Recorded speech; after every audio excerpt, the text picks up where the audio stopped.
Hi friends, మేమైతే ఇవాళ పొద్దున్నే పొలం కాడికి వచ్చినాం. ఇక మందైతే కొడుతున్నాం. ఈ 2 రోజుల మబ్బులు చలికి మొత్తం పొలాలన్నీ చేంజ్ అయిపోయినాయి.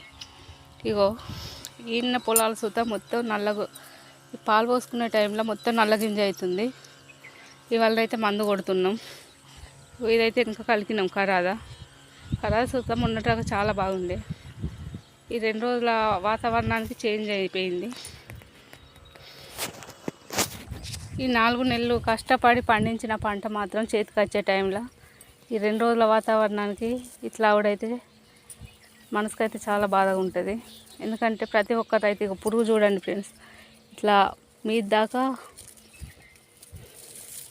ఇగో పురుగు మొత్తం మీద దాకా ఎక్కింది. ఏ వాతావరణానికి ఆ పంటకు అనుకూలించినట్టు అయితేనే పంటలు పండుతాయి. వాతావరణం ఒక్కరోజు చేంజ్ అయినా కానీ పంట చేతికి వచ్చేది కష్టమే. ఎందుకంటే అండుకున్న అన్నం కదా, కంచాలు వేసుకుంటే నోటి దాకా ఎట్లా రాదో రైతు పరిస్థితి సుతా అంతే ఫ్రెండ్స్.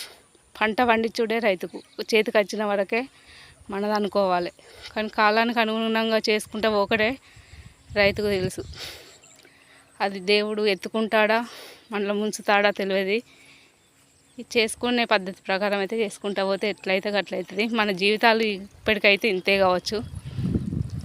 ఏమంటారు మరి, మీది కుసుత పొలాలు ఇలాగే ఉన్నాయా? సుడిదొమ్మల వల్ల ఈ రైతు ఎప్పుడు కోలుకోలేని దెబ్బ తాకింది. ఈసారి అయితే మీదికి ఇలాగే ఉంటే కామెంట్ బాక్స్లో కామెంట్ చేయండి. జై జవాన్ జై కిసాన్. బాయ్ మరి.